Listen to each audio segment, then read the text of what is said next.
Hello everyone, my name is Anand Kumar Jha and you are watching Code with Anand. In the previous video, we talked about how to create a junction object in the Salesforce. So in this video, we are going to talk about a very important concept which is known as formula fields. How to use that formulas fields and data type in the Salesforce org. It is very important when you need to reduce your calculations.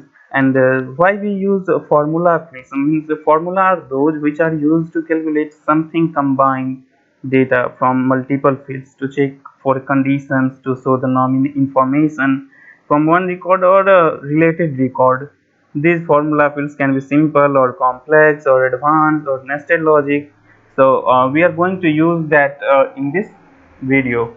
So let's see that this is our org, and here we are already created our custom objects about teacher and students and appointment, where we created our junction object. So and there is a trailhead module also in the related to formula field. So I am going to search about that, and the network connection is gone, so just let me to connect the network. Sometimes it happens, yeah. So and just refresh it. So you will get formula fields related trailhead, through that you can learn more about how we use formula fields and what kind of formula fields are available. So this is the formula and validation, and you have to just click on here and you will get all the information related to formula fields, means how to use the formula fields, how to apply the formula fields, and how we use validation rules. So here is the introductions of formula fields. You wanted to take two numeric numbers on a record and divide them to create a percentage. At that situation you need a formula. So how to calculate a percentage? So through this we are going to see that in practical also, like here in appointment object, we created appointment between teacher and students. When you click on new, you will see that here option is choose teacher, choose a student, and appointment start date. But I want to add one feature, that when you select a start date, appointment start date, and there is more field here needed, that the after 7 days or after 5 days, if you are not going to take the visit the appointment, so your appointment will going to be expired. So appointment expiry field I am going to add, that will be automatically add 7 days or 5 days from the appointment start date. So for that you have to just go to the setup to create the new fields or custom of fields to the appointment object. So we just came here and just go to the object manager and check for the appointment. So where we are going to create our fields in appointment fields. So just click on here. I think this is our appointment, where field, go to the field and relationship as we created here. And appointment start date, expire date, I think this is not our object where we created.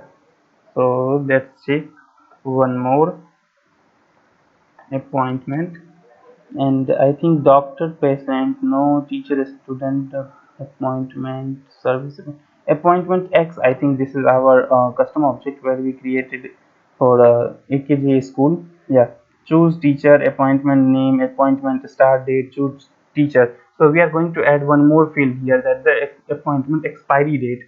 For that you have to just click on new, and after clicking on new, you need to give the labels or select the data types. For now I am going to select the formula fields, because in this video I am going to talk about formula. A read only fields means this is only read only fields, you can't edit these fields, so it is by default read only. So this is the read only fields that derive its value from the formula expression that you define, and the formula fields is update when any of the source fields changes. Means whenever you change the appointment start date, the appointment expiry date automatically will be changed on the expression which you describe there in the formula fields. So just click on next and give our field label. So I am going to give appointment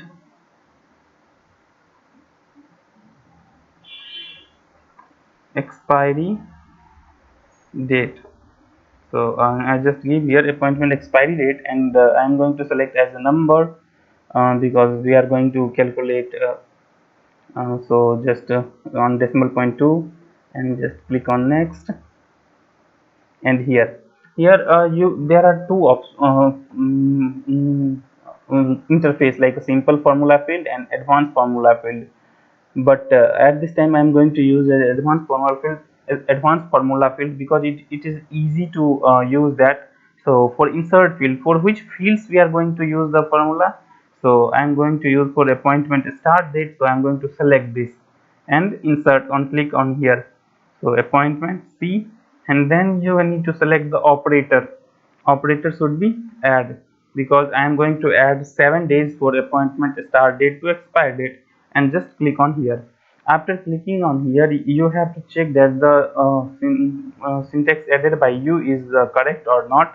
So just click on check syntax, and if it is correct, then the formula field is data type date incompatible with the expected data type number. So just come back here, previous, just come to the previous page and just select that the date fields here. So I'm just selecting date, and just click on next, and just click on here and check syntax. See here, no syntax error is available. So now you have to give some if you want to give some description or help text, so you can give that, but I'm not going to give that any description or help text. So just going to click next, and visible for all, and in field level security, just click on next, and just click on save. So our new field is created in our org, like a appointment expiry date, which is formula fields. So just come to the our recently org and just refresh it and create one appointment between teacher and student. Let's see that it is going to add any expiry date or not. Or if you want to see that this functionality automatically add to the previous created appointment also, where you can edit that also, or by default edited. Let's see that here 7/13 means the appointment start on 13th July and going to be end on 20th July. 7 days automatically added. And if you want to create the new appointment, so just click on here. I'm not going to give any like here choose teacher. I'm going to choosing teacher as Praveen Misra and the student as Aman. But here you can choose appointment start. I'm choosing today's date, so selected. But here you can see that there is no field of appointment start date, because appointment expiry date, because appointment expiry date is read only fields. You can't change it, you can't make any changes there. It depends on appointment start date. So you just have to click on save, and you will see that their expiry date automatically added here. Means we selected appointment date as today's, and after 7 days from now our appointment going to be expired, which is automatically added. So this is the benefit of using formula fields for reducing our calculations or enhancing our interfaces of our applications. So this is awesome. And in this video we only talk about formula field, but in coming videos we are going to talk about different kinds of formula and also validation rules. So for now it's good, and we will meet on next video. And if you are watching this video till now, so please share this video, because it's going to be very helpful to you and your friends who is preparing for PD1 certification, and your support is needed. So please subscribe the channel, share the videos, and like the videos. And if you have any doubts, so please comment on the videos. I'm going to resolve that. Thank you everyone.